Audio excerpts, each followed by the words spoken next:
저는 어떻게 해서 이 거듭날 수 있게 되는가 하는 것을 말씀을 드리자면은, 저는 날 때부터 기독교 가정에 태어났습니다. 저희 부친은 장로교회에서 장로님이었고, 저는 그 아들로 이제 사남매가 있었는데, 이제 저희 누님 한 분, 형님 한 분, 내 여동생하고 사남매인데, 태어나가지고 열심히 어린 시절부터 교회를 다니다가 12살쯤 돼가지고 우리 어머니가 그만 세상을 떠나셨습니다. 그리고 저는 그 이후에 아버지의 권유에 따라서 신학교를 졸업하고 목사가 됐던 것입니다. 그렇지만은 저는 목사가 됐지만은 거듭나지 못했어요. 목사가 됐어도 거듭나지 못했기 때문에 제 마음 속에는 아무 변화가 없어요. 제 마음 속에는 다른 목사 아닌 평신자들이 생각하는 그런 인생관이나 그런 세계관이나 그런 물질관이나 그런 것과 똑같은 마음으로 내가 이 성경을 가지고 사람들에게 설교를 하니까 제 마음도 답답하고 또 듣는 사람도 답답했겠죠. 제가 꽤나 좀 설교를 한다고 해가지고 인정도 받고 부흥회도 하고 하기는 했습니다만은, 아무리 해도 제 마음이 답답한 사람인데 남에게 어떻게 시원하게 해줄 수 있는 그런 것이 있겠습니까? 하여튼 그래도 저는 한 10년 동안 목사 생활을 했습니다.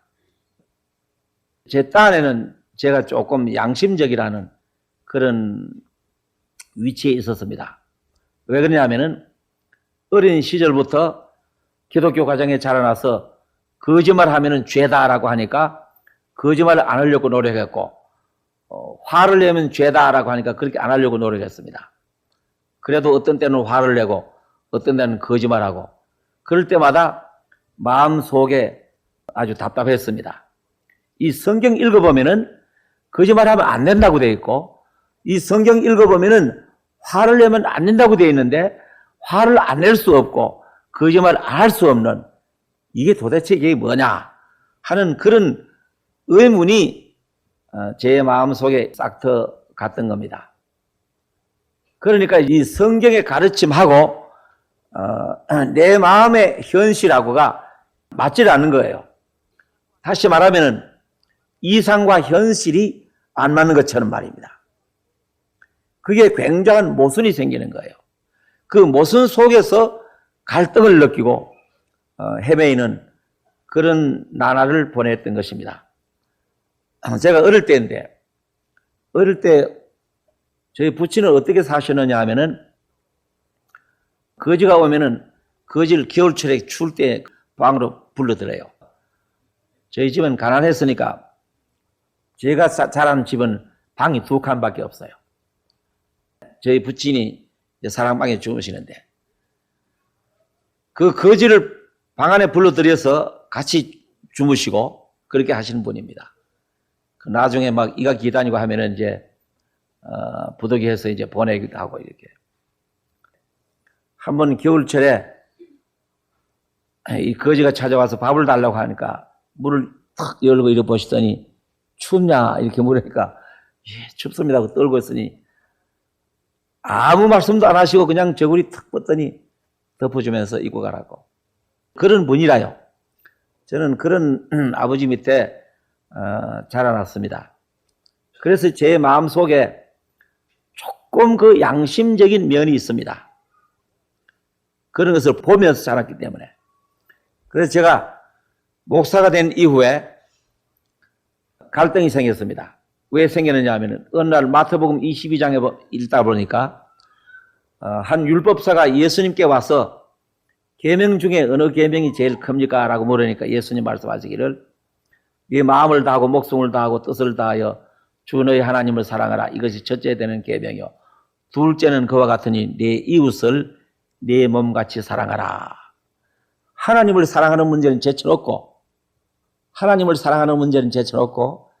내 이웃을 내 몸같이 사랑하라고 했는데 그 말에 저는 확 찔렸습니다. 내가 목사인데, 목사는 이 성경을 들고 설교를 하자면은 주로 이 성경 속에는 사랑이라는 말이 많으니까 사랑하면서 사랑을 열심히 설교하는데 내 자신이 이웃 사랑하기를 내 몸같이 하는가? 그 생각을 해보니까 못해요. 그러면 그게 문제잖아요. 제 딴에는 설교를 한다고 성경 들고 입으로 뭘 짓거려 사는데 그 짓거리는 것이 전부 거짓말이에요. 왜 그러냐 하면은 제 자신은 이웃 사랑하기를 내 몸같이 못하면서 저는 못하면서 왜 다른 사람에게는 사랑하라고 말하느냐 이거요. 그건 순 거짓말이야. 그래서 제가 문제에 걸린 것이 뭐냐 하면은 나는 위선자다. 나는 위선자다. 저는 못하면서 남에게 설교하는 것은 위선자가 아니냐. 그래서 제가 한 번은 이런 일이 있었습니다. 시골에 있다가 도시교회로 이제 전출을 하는데 도시교회에서 이제 초청이 오는 거예요. 설교를 들어보고 합격이 되면 초청할 테니까 설교하고 와서 해달라 그래요. 그래 가만히 생각했습니다. 내가 무슨 설교를 가서 하면 좋을까 생각하다가 생각이 나서 이랬습니다. 지금은 이 성경 한 권 들면 설교합니다만 그때는 대학 노트 5장 적어도 안팎으로 써서 읽는 설교를 주로 하는 시대입니다. 제가 설교 준비를 어떻게 했냐면은 나는 싹군이다 하는 제목을 걸고 설교 준비를 했어요. 그래서 제가 도시교회에 나가서 시험 보는 설교인데 오늘 설교 제목은 나는 싹군입니다 하는 제목입니다 하니까 사람들이 수근수근 해요. 저 사람 저 이상하다. 자기를 싹군이래. 왜 내가 이런 얘기를 하느냐 하면은 여러분들이 싹을 안 주면 나는 이곳에 올 수가 없을 겁니다. 나는 이곳에 와서 싹을 받아 먹고 여러분에게 설교하고 목회할 테니까. 그러니까 나는 싹군입니다. 싹군으로서 최선을 다해 보겠습니다. 이제 그 교회는 도시교회인데 거기에는 군수로 지나는 시골의 군수라면은 꽤 높은 사람이 그런 사람도 있고 상당히 돈 있는 사람도 있고 그런 교회인데 이제 근데 설교를 했더니만은 합격이 됐어요. 야, 이게 독특한 사람이니까 한번 초청해 보자고.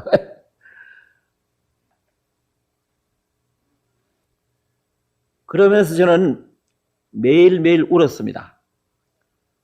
새벽마다 일어나서 새벽 기도에 나가면은 눈물바다 나요. 마음이 괴로웠어. 싹군, 위선자.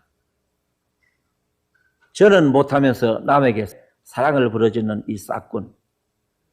그런데 아무리 눈물을 흘리면서 어떤 데는 밤을 새고 함 기도했어요.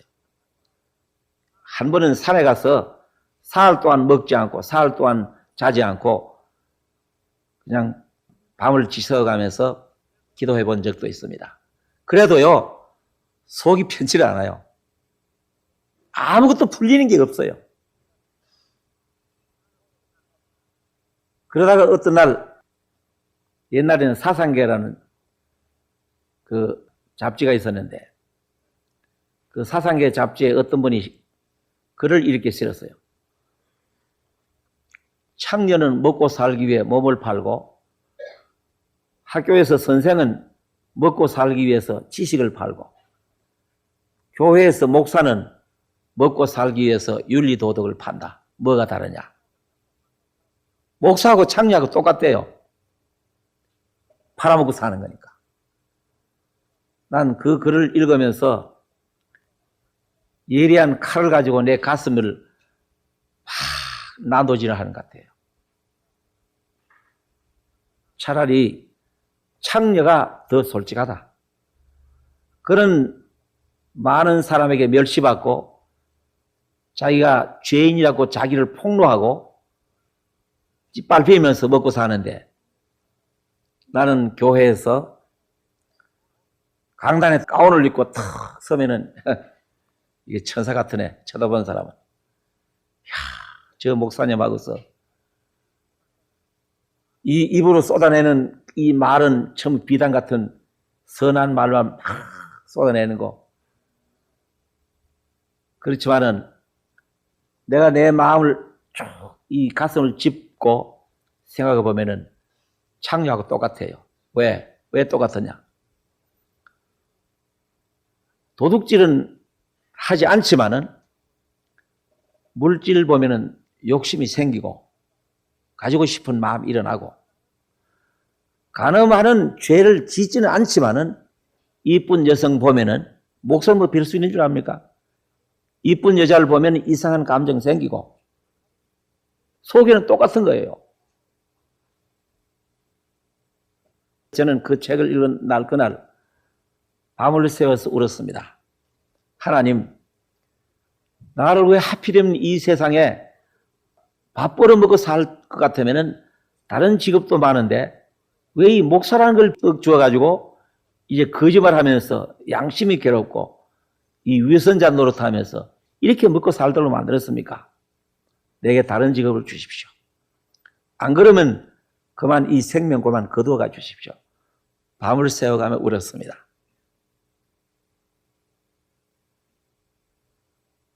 그러던 어느 날 이 성경을 읽다가 어떤 진리의 말씀이 하나 풀려버렸어요. 그것이 풀리면서 그 고통스러운 문제, 그 양심의 괴로움, 그것이 그냥 확 풀려버리고 말았어요. 처음에 그 뭔지 몰랐습니다. 나중에 어떤 아는 선교사를 만나가지고 내가 그 얘기를 했더니 소목을 탁 잡으면서 바로 그겁니다.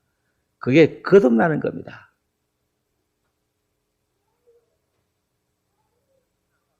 그것을 알고 난 이후에는 이 세상이 완전히 다른 세상이 되었습니다.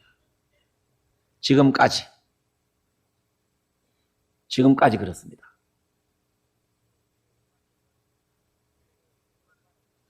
저의 인생관은 바꾸어졌고 그 슬프고 괴롭던 그 세상은 이제는 멀리 가버렸어요.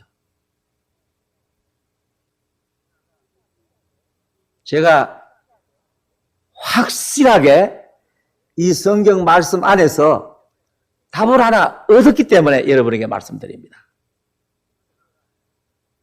그 해가 1961년 11월 18일 날인데